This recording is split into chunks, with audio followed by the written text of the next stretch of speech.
ahadi yangu kwenu kama Amiri Jeshi Mkuu ni kuhakikisha kuwa awamu zilizobaki zinakamilishwa.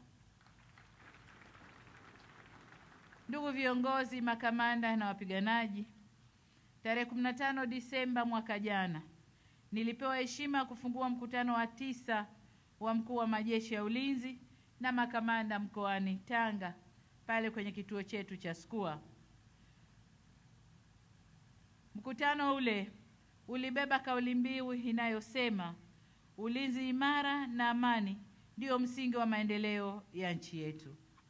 Kauli mbiu hii inatukumbusha kuwa kila hatua ya maendeleo tuliyoifikia imejengwa juu ya msingi wa utulivu, nidhamu, ulinzi thabiti kwa wananchi wetu. Jinsi taifa letu linavyokuwa kiuchumi ni kiashiria kwamba hali ya ulinzi na usalama imeendelea kuimarika. Bila uimara wa hali ya ulinzi na usalama, tusingeweza kufikia hatua tuliyofikia leo.